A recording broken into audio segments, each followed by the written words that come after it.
নমস্কার বন্ধুরা, যোজনা হেল্প বাংলা চ্যানেলের আরেকটি নতুন ভিডিওতে আপনাদের সকলকে স্বাগত জানাই।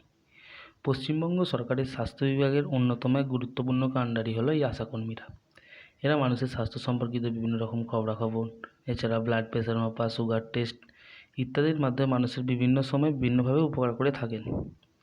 এবার নতুন করে আবার আশাকর্মী নিয়োগ শুরু হলো। আশাকর্মী রিক্রুটমেন্ট 2024।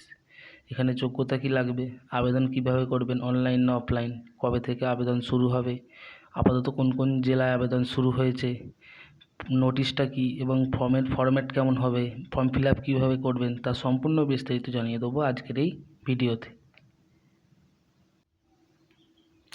পশ্চিমবঙ্গে নতুন করে আশাকর্মী নিয়োগের বিজ্ঞপ্তি জারি হয়েছে। আগ্রহী প্রার্থীরা ন্যূনতম শুধুমাত্র মাধ্যমিক পাস যোগ্যতায় চাকরির জন্য আবেদন জানাতে পারেন। মূলত শিক্ষাগত যোগ্যতার উপর ভিত্তি করেই সরাসরি নিয়োগ করা হবে এই কর্মী। তো নিয়োগকারী সংস্থা অর্থাৎ কোথা থেকে নিয়োগ করা হচ্ছে, রাজ্য জেলা স্বাস্থ্য পরিবার কল্যাণ সমিতির তত্ত্বাবধানে জেলা লেভেলে এই নিয়োগ সংগঠিত হচ্ছে। পদের নাম আশাকর্মী। শিক্ষাগত যোগ্যতা কি, যে কোনো স্কুল কিংবা সংস্থা থেকে ন্যূনতম মাধ্যমিক পাস করে থাকতে হবে। প্রার্থীর বয়স কত হতে হবে, 30 থেকে 40 বছর বয়সের মধ্যে থাকলে আবেদন করতে পারবেন। রিজার্ভ ক্যাটাগরি প্রার্থীরা 22 থেকে 40 বছর বয়সের মধ্যে থাকলে আবেদনের যোগ্য। নিয়োগ প্রক্রিয়া অর্থাৎ পরীক্ষা কীরকম হবে বা নিয়োগ কীভাবে হবে, কোনো রকম পরীক্ষা হওয়ার সম্ভাবনা নেই। মূলত শিক্ষাগত যোগ্যতা, মাধ্যমিকের প্রাপ্ত নম্বর, ইন্টারভিউয়ের মাধ্যমে নিয়োগ করা হবে। আবেদন পদ্ধতি, অফলাইনের মাধ্যমে আবেদন করবেন। আবেদনের সময় কী কী ফরম্যাট ফিল আপ করবেন, নিজের নাম, অভিভাবকের নাম, জন্ম তারিখ, বয়স, লিঙ্গ, ঠিকানা, ক্যাটাগরি, শিক্ষাগত যোগ্যতা, মোবাইল নম্বর, ইমেল ইত্যাদি তথ্য লাগবে। পাসপোর্ট সাইজের সাম্প্রতিক রঙিন ফটো এবং নিচে ডান দিকে একটি সিগনেচার লাগবে। যাবতীয় গুরুত্বপূর্ণ ডকুমেন্ট জেরক্স সই করে ফর্মের সঙ্গে যুক্ত করে খামের মধ্যে ভরে তা আপনার জেলার ঠিকানায় অর্থাৎ যেখান থেকে নিয়োগ করা হচ্ছে তার অফিসের ঠিকানায় পৌঁছে দিতে হবে। আবেদনের সময়সীমা আগামী 31/7/2024 তারিখের মধ্যে আবেদনপত্র জমা করতে হবে।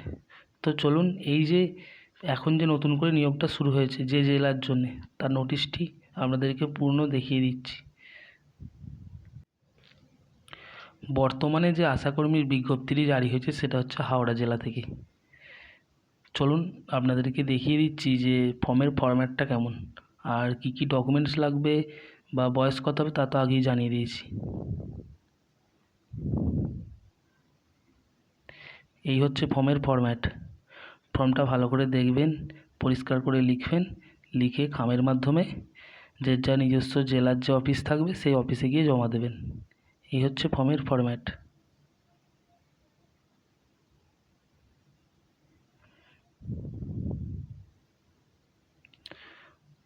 তো বন্ধুরা, এই ছিল আশাকর্মী সংক্রান্ত আপডেট।